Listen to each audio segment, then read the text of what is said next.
We need to talk about Endgame. Okay, so first thing, I'm not a film reviewer, I'm not a critic, I'm not anything. I'm just an 18-year-old kid at uni who just saw Endgame and I just need to rant about it because I have to. Too many feelings to keep in.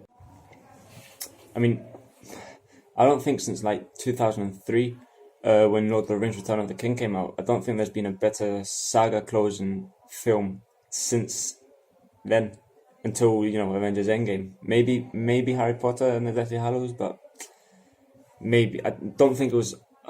I don't know. I guess I'm a big Harry Potter fan too, but I think this film did have an edge over that one. But yeah, best one since Lord of the Rings, definitely.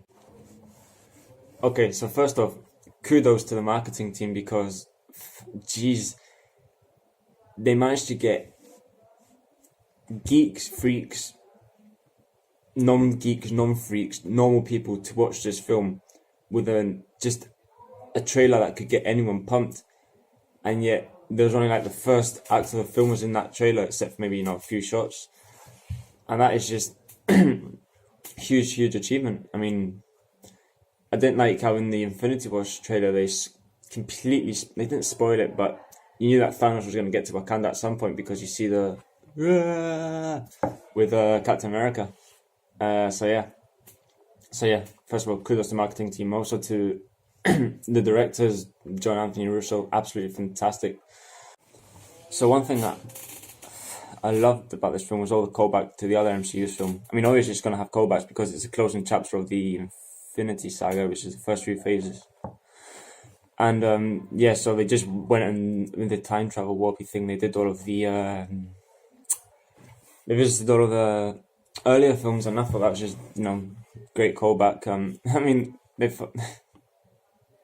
people gave Thor: The Dark World so much shit, probably myself included, but it ended up being so important. It was mentioned in Infinity War, and they went to that film, and it's amazing. Well, not amazing. It was just interesting to see Natalie Portman was back as well because she had disputes with Marvel, didn't she, when they fired Patty Jenkins from that film?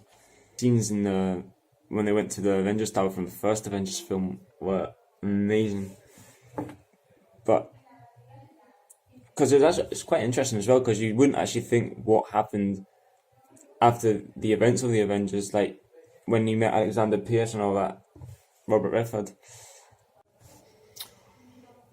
So, who are the best characters? That's something people always want to know. In Infinity, especially in big team-up films like Infinity War, I think my favorite character was Gamora. Zoe Saldana was amazing, and also Doctor Strange. Well, Thor. God, he was good in that film. Unlike this film, I mean, I get what they were going for. They're going for a few laughs, but Fat Thor, come on, use lightning. Use lightning to get abs. But who are my favourite characters in Endgame? Nebula. And I thought I'd hear myself say that, but yeah, Nebula. Karen Gillan was phenomenal as that, fellow Scottish girl as well. Nebula was amazing in this film because, you get to see a good side of her compared to the bad side of her when they did the time travel thingy. So I thought it was really interesting to see that character development. Ant-Man, of course, love him. Really underrated character, I think. And obviously then the Tony and Steve were good. And for once, Hawkeye, yeah, I thought he was pretty awesome. Who wasn't great? Hulk. Hulk kind of deserved better. That's everyone's saying that, not just me. He did kind of. What the fuck, Hulk? One thing I wish we'd see more of was I don't know, just maybe one wee fight scene with Scarlett Johansson, Black Widow, just because she died. She got Gamora's death. I did find Gamora sadder, not gonna lie. But yeah, she had that death, and I'm trying to think, and she didn't have any fight scenes in this film, did she? I don't think so. So yeah, that's been pretty cool to see that. But that said, Captain Marvel was great. So usually when I do go to cinema, aside from big blockbuster films, it's usually pretty empty. So usually when there's really good moments on screen, your reaction is the reaction that you think. Whereas in this film, when something crazy happened, everyone in the cinema just cheered. I did find it a wee bit cringy, but then after a few scenes, I kind of also joined in the cringiness. So like, okay, the scene first nerdgasm. Okay, I'm gonna call it nerdgasm. Nerdgasm scenes were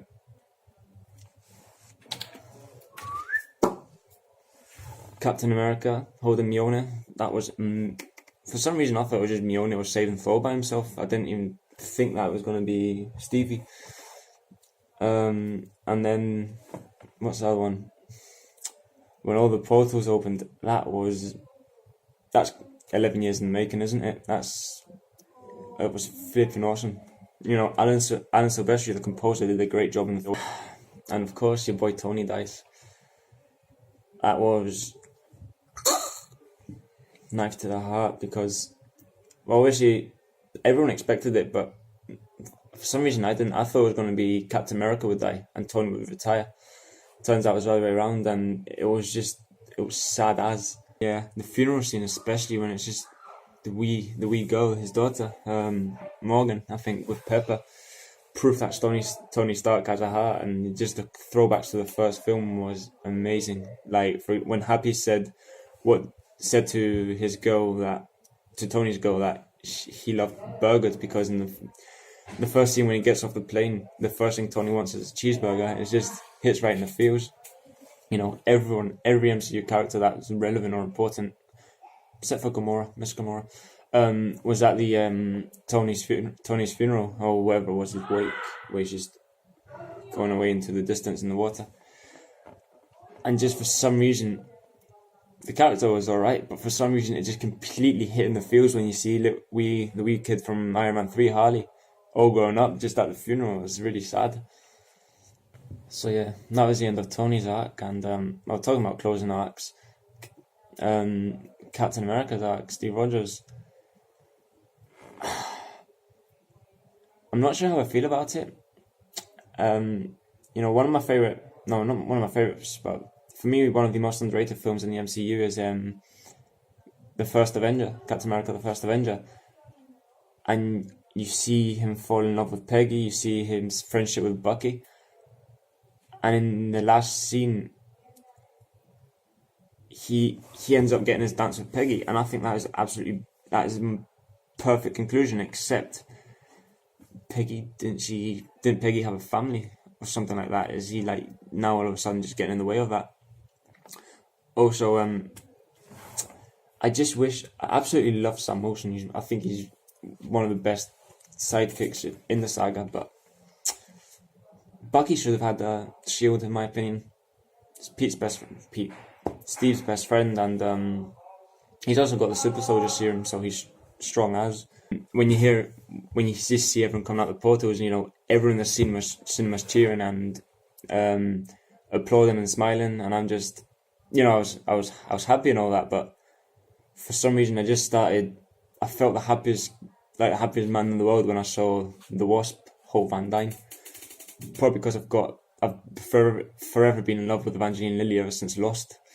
But yeah, and another great scene from the film, which was shortly after the portals bit, was when all of the female heroes got up and just were awesome. A lot of people might be pissed off at that because it feels like forced political correctness, which I understand, but I don't think was the case here, because I'm usually against PC in films as well, political correctness. But that scene just felt, it was really good, I think, so no complaints about that. And yeah. So my only real complaint about the film was just, it's not a complaint, it's just me, a wee bit OCD, just, what, didn't Peggy have a family, so why Steve with her? I really want. Also, one thing, I think it would have been better if instead of seeing them dancing in the living room, we would have seen them dancing in the place where they're saying 8 p.m. Don't you dare be late. I'll be there. You know, that whole scene when he's crashing the plane in the first Avenger, and he went to that dance. That would have been good. I don't think I've felt this way since the Harry Potter's ended. Like, what they're going to see in the cinema now. We're just gonna have to go back to watching original films again. But what's so bad with that? Okay, so if you like the video, then feel free to like and subscribe. I don't even think I'm gonna start a YouTube channel, but start making videos. But yeah, see where it goes, eh?